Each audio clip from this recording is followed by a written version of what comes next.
እዙይ ድምፅ ራዲዮ ኤረና እዩ።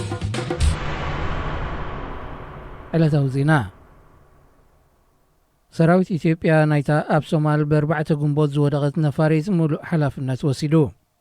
ሚኒስትሪ ምክልኻል ኢትዮጵያ ንሕብረት ኣፍሪቃ ኣብ ዝለኣኾ ደብዳቤ እታ ናውቲ ሕክምና ጽዒና ዝነበረት ነፋሪት ሰራዊት ኢትዮጵያ ሽበራዊ መጥቃዕትን ምፍጻም ዝመጸት መሲልዎ ብጌጋ ሃሪሙ ከም ዘውደቓ ተኣሚኑ።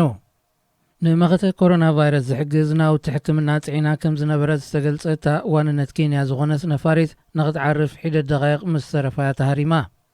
ኣብታ ነፋሪት ዝነበሩ 6 ሰባት ብኡንብኡ ከም ዝሞቱ እኳ እንተተገልጸ ዛጊት ናይ 5 ሰባት ሬሳ ጥራይ ተረኺቡ ዘሎ።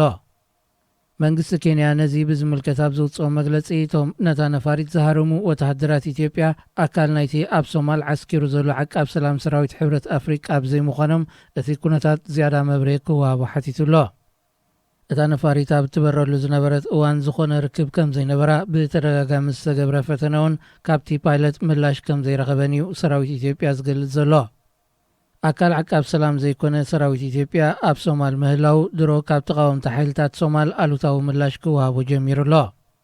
እታ ነፋሪት ንኽትዓርፍ ካብ ሲቪል አቪዬሽን ሶማል ፍቓድ ተዋሂብዋ ከም ዝነበረ ዘመልከቱ ካልኦት ወገናት ከዓ ሰራዊት ኢትዮጵያ ኣብ ውሽጢ መሬት ሶማል ነፈርቲ ሃሪሙ ከውድቕ ብዝኾነ መለክዒ ቅቡል ዘይምዃኑን ምጥሓስ ልኡላውነት ሃገር ምዃኑን ይገልጹ።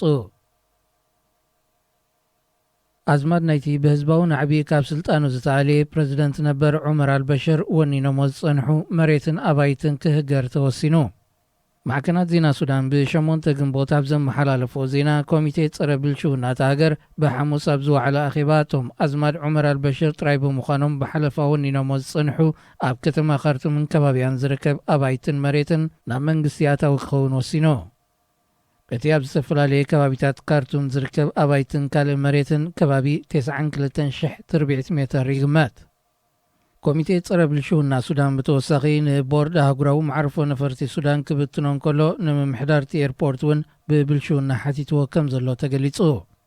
ዑመር ሓሰን አልበሽር ኣብ ስልጣን ኣብ ዝጸንሐሉ እዋን ፈጺምዎ ብዝበሃል ከም ምጽናት ዓሌት ብልሽውናን ምጥፍፋን ዝኣመሰሉ ከበድቲ ገበናት ዝርከብዎም ሓያሎ ክስታት ቀሪብሉ ኣብ ትሕቲ ቀይዲ ይርከብ። ፕረዚደንት ዩጋንዳ ዮወሪ ሙሰቨኒ ምዕቡላት ሃገራት ንኣፍሪቃ ለቂሕና ዘለዎ ዕዳ ሙሉእ ብምሉእ ክስርዛት ጸዊዑ። ማዕከን ዜና ቴሌግራፍ ኣብ ዘመሓላልፎ ሓበሬታ ፕረዚደንት ሙሰቨኒ ኮሮና ቫይረስ ንሃገራት ኣፍሪቃ ንምድኻም ብምዕቡላት ሃገራት ዝተመሃዘዩ ክብል ከም ዝኸሰሰውን ኣፍሊጡ።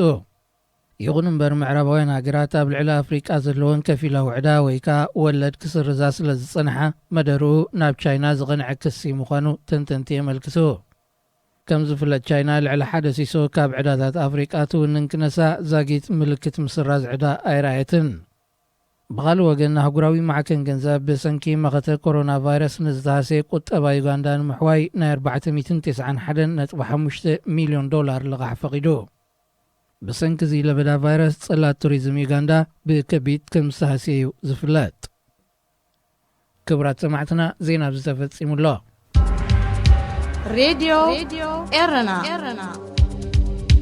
ሬድዮ ኤረና ካብ ከተማ ፓሪስ ዝመሓላለፍ ብኤርትራውያን ጋዜጠኛታት ዝዳሎ ነፃ ሬድዮ እዩ።